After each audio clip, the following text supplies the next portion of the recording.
ያገባ ሰው አፈቀርኩ ትለናለች ባለ ታሪካችን። የምኖረው ሐዋሳ የቤተሰቦቼ ቤት ወርሼ ነው።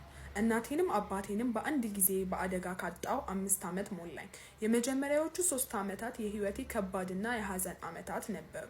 የተለያዩ የፍቅር ግንኙነቶች ውስጥ ገብቼ አውቃለሁ። አሁን የማወራሽ ግን ከሌሎቹ የሚለየው ልቤ ፍርጥ እስክትል አፍቅሬው ነበር።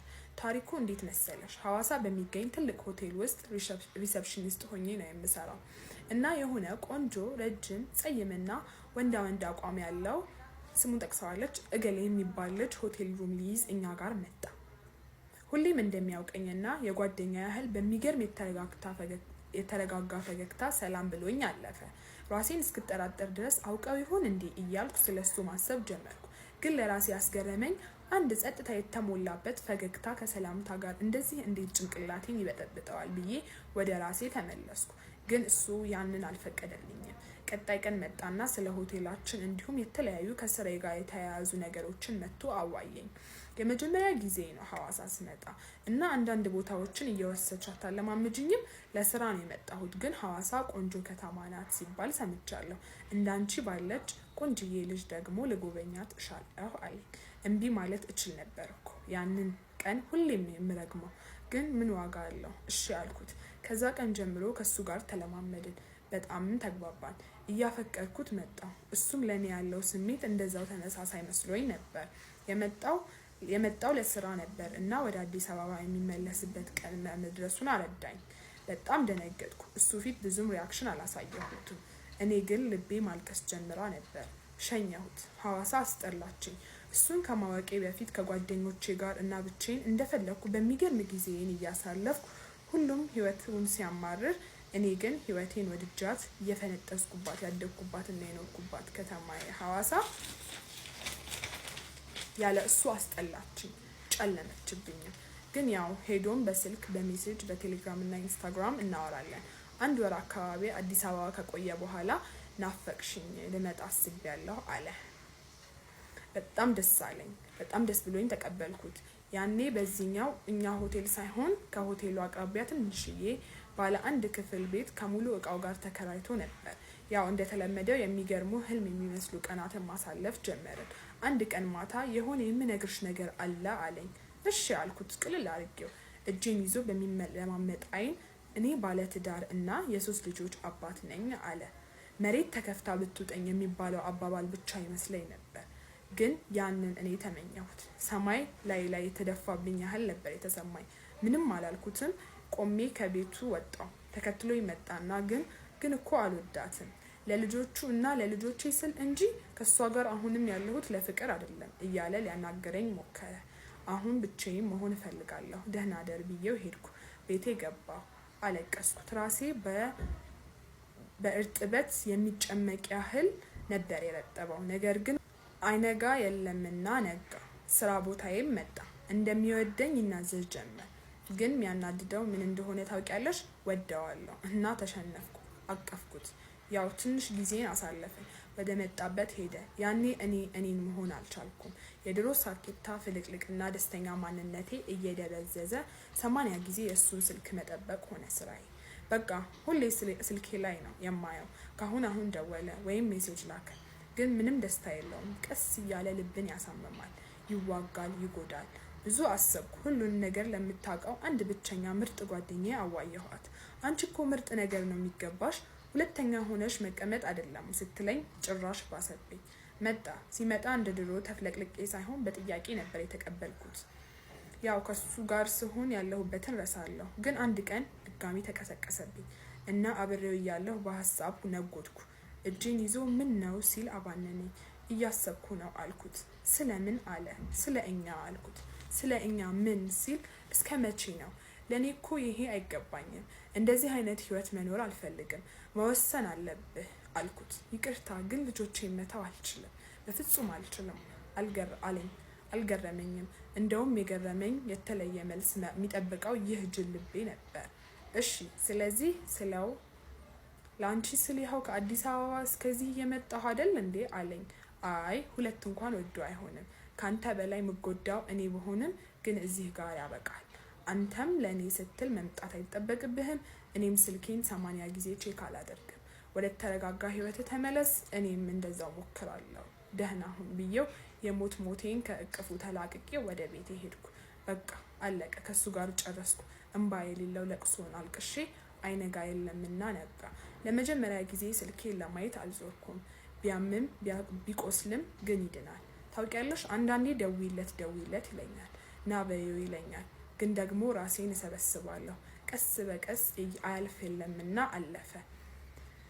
እንደዚህ እንደማወራሽ አልነበረም። በጣም ከባድ ነበር፣ ግን ተወጣሁት። የህይወቴ ሌላው በጣም ከባዱ ምዕራፍ ከቤተሰቦቼ ጋር በሚወዳደር ያህል ይህ ነበር። ግን ወደ ራሴ ያ የደበዘዘው ማንነቴ ተመለስኩ። እንደውም የሆነ ስኪል ለመማር ወሰንኩና አንድ ትምህርት ቤት ገባሁ። የሆነ ቀን ራሴን እያዳመጥኩ እያለ የሆነ ፊቱ አዲስ ያልሆነብኝ በጣም ደስ የሚል ገጽታ ያለው ልጅ ግን የት እንደማውቀው ግራ የገባኝ ሰላም አለኝ። ስለምወስደው ኮርስ ሲያወራኝ የትምህርት ቤቱ ልጅ መሆኑን አስታወስኩ። አውርቶኝ ሄደ። ቀስ በቀስ ትንሽ ወክ እናደርጋለን። አንዳንዴም በቴሌግራም እናወራለን። ለመድኩት። አንድ ቀን ወክ እያደረግን የሆነ ነገር ልንገርህ አልኩት። እሺ አለኝ። ከዚህ በፊት በጣም ከባድ ግንኙነት ውስጥ ነበርኩ። ያገባ ሰው አፍቅሬ ነበር። ግን ምን እንዳረኩ ታውቃለህ?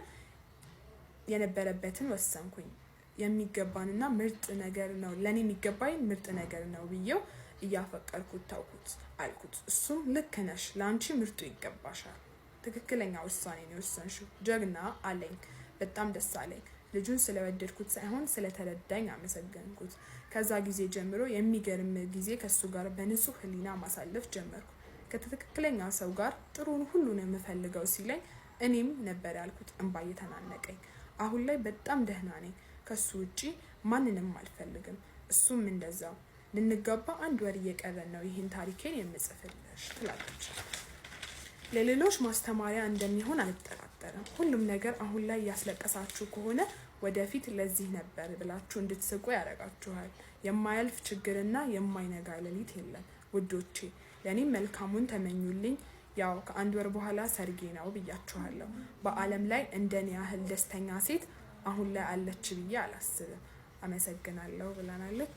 እኛም በጣም እናመሰግናለን። በጣም አሪፍና የሚያስተምር ታሪክ ነበር። ቴንክ ዩ ባይ ጋይስ። የፍቅር አጋራችሁን ሶሻል ሚዲያ ላይ ፖስት አድርጉ ትለናለች የዛሬ ባል ታሪካችን። ይህንን ታሪኬን ለመናገር ያሰብኩት ሰዎች የፍቅር አጋራቸው ማህበራዊ ሚዲያ ላይ ፖስት በማድረጋቸው የሚያገኙት ነገር እንዳለ እንዲረዱ ብዬ ነው ትለናለች የዛሬ ባል ታሪካችን። የኔ ታሪክ የሚጀምረው የዛሬ 4 ዓመት ነው። የተዋወቅነው ፌስቡክ ላይ ነበረ። ከዛም ግንኙነታችን ተጀመረ። እኔ ባህር ዳር፣ እሱ አዲስ አበባ ነበር የሚኖረው። ብቻ ወደድኩት። በሰበብ አስባቡ አዲስ አበባ እየመጣው አገኘዋለሁ። ልጅ ውለጅልኝና አብረን እንኖር ነው የሚለኝ።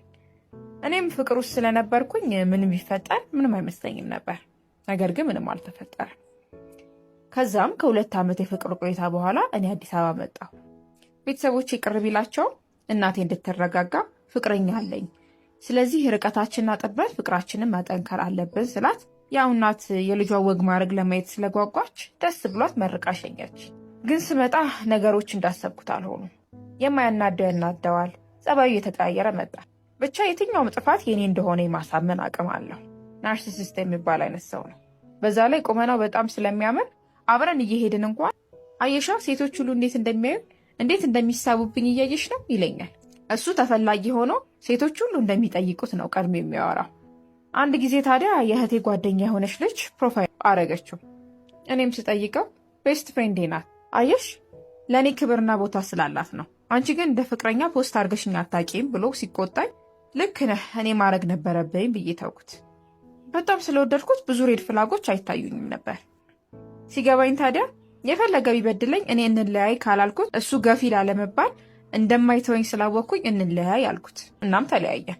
በሰዓቱ የመጀመሪያ ፍቅሬ ስለነበር በጣም ተጎድቼ ነበር። ምግብ ራሱ አልበላ ብሎኝ በጣም ከሳው። በዛ ላይ ደግሞ እዛ ያለች ትንሽ ሱቅ ትቼ ስለመጣ እዚህ ለትልቅ ችግር ተጋለጥኩኝ። ብቻዬን የኑሮ ፈተናና ድባቴው መጋፈጥ ከባድ ቢሆንም በፈጣሪ እርዳታ እነዛን ጊዜያት አለፍኩኝ። ከወር በኋላ ግን የገዛ ጓደኛዬ ደውላ እሱ ጋር ኮሜንት አስቀምጠሽ አይቼ ነው ብላ ስናወራ ፍቅረኛዋ እንደሆነ አወቅኩኝ። ቤተሰብም እንዳስተዋወቀች ነገረች። ያ ማለት ሁለታችንም ጋር በአንድ ጊዜ አብሮ ነው የቆየው ማለት ነው። እሷ ግን በሰዓቱ ስትጠይቀው የተለመደውን የሴት የማታለል አቅም ተጠቅሞ አሳምኗት እንደቀጠሉ ነገረች። ከዚህ በላይ ምንም ነገር መስማት ስላልፈለኩኝ እሷንም ትቼ አገግሜ ኑሮ መኖር ስጀምር ከተለያየን ከዓመት በኋላ ወደ ህይወቴ ተመልሶ ገባ። እናም ያኔ እሷ እኮ አንቺና እኔን አለያይታ የግሏ ልታደርገኝ ብላ ነው እንጂ ከአንቺ ጋር ከተለያየን ነው ወዲያው ከሀገር የወጣሁት አለኝ። እና እንደዛ ሲለኝ ያመንኩት እንደተለያየን ከኢትዮጵያ እንደወጣ ስላወቅኩኝ እኔም አመንኩት። ምክንያቱም እሷም አንዳንድ የነገረችኝ ነገሮች ትክክል ያልሆኑ ነገሮች ነበሩ። ብቻ መጥቶ ሽማግሌ ልኮ እንደሚያገባኝ ነገረኝ። ታዲያ ጉዱ የሚጀምረው ያኔ ነው። በሰዓቱ ልደቱ ስለነበረ ጥርጣሬን ለማጥፋት ሃፒ በርዝዴ ብዬ ፖስት አደረኩት። እንደፈራሁት ድጋሚ ሌላ ማቃት ልጅ የት ነው የምታውቂው ብላ ኢንቦክስ አደረገችልኝ። ዘመዴ ነበረች። እሷ ደግሞ የ8 ዓመት ፍቅረኛው እንደነበረች ነገረች። ለካ እሷም ስትፖስተው ነበር 5 ሴቶች ፍቅረኛዬ ነው ብለው እንደመጡ እነሱንም አግኝታ እንዳወራቻቸው ነገረች። በዛ ላይ ለሁሉም ሴቶች የተለያየ ስራ ነበር የሚናገረው። ለእኔና ለዘመዴ ከውጭ የሆነ ዕቃ እያመጣ እንደሚሰራ ነበር የነገረን። ለአንዷ ደግሞ ቢሮ ውስጥ እንደሚሰራ። አሁን ላይ ሲገባኝ ለእያንዳንዷ ሴት የተለያየ ጊዜ ተሰጥቷታል። ለምሳሌ ቢሮ ነኝ ብሎ ለተዋወቃት ምሳ ሰዓት ብቻ ነው የሚመቸኝ ይላት ነበር። ከዛ በላይ የሚገርመው ደግሞ የሰውን እምነት ለመገንባት የሴቶችን ቤተሰብ ለመተዋወቁላ ምንም አይፈራም ነበረ። ታዲያ 8 ዓመት አብረው የቆየችው ዘመዴ ሽማግሌ ሊልክ ሁሉ ቤተ ዘመድ ሰምቶ ነበረ። ትዝ ሲለኝ እሱ እንደነበረ ባላውቅም ሽምግልናውን ሰምቼ ነበረ። እሷም ጉድን ስትሰማ ዘጋችውና አግብታ ነበር ፎቶ የላከችለት። እሱ ግን አብሮ እንደቆየ ሰው አልተናደደም ሁላ። ምን ቢላት ጥሩ ነው?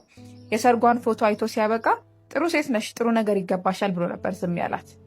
ብቻ ልጁ ጉደኛ ነው።